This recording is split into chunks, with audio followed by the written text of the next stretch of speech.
Niko na mwenyekiti wa CCM mkoa wa Singida, ni miongoni mwa wajumbe ambaye pia ameshiriki kwenye mkutano huu. Mwenyekiti, kwanza unaweza ukatuambia leo imetangazwa ilani, matarajio ni yapi?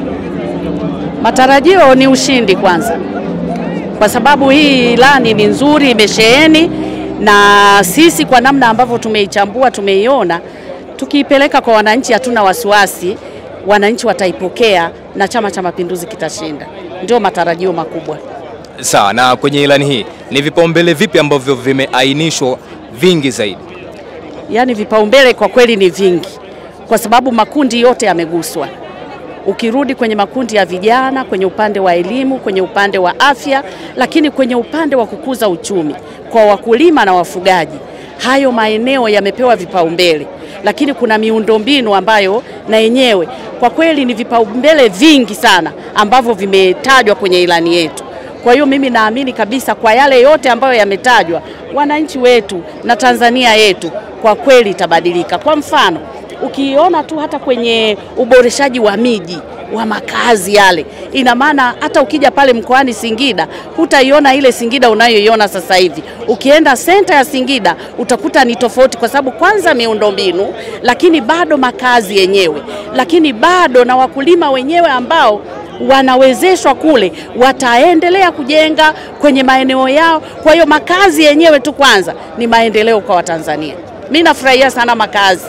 Sisi Singida tulikuwa tunaishi kwenye nyumba za tembe, lakini ukisikia kuboresha makazi ya wananchi, kwa kweli sisi tumeshatoka kwenye matembe na bado tunaendelea kutoka kwa sababu ya makazi bora. Sawa, kwenye masuala haya siasa, tuzungumze na kina mama pia ambao wanakutizama wakati unajua jeshi linakuaga kubwa sana la kina mama. Nataka utoe neno kwa kina mama kwenye masuala mazima ya siasa.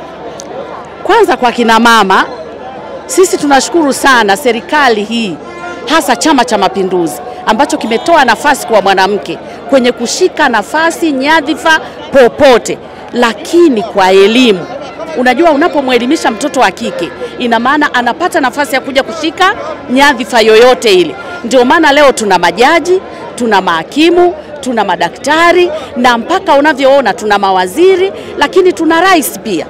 Kwa hiyo mimi niseme tu kwa wanawake kwenye masuala ya uongozi, wasirudi nyuma. Kwanza sisi wanawake tunaweza, kwa sababu hata kwenye familia baba anakuwa ni kichwa, lakini anayeongoza ile familia ni mwanamke.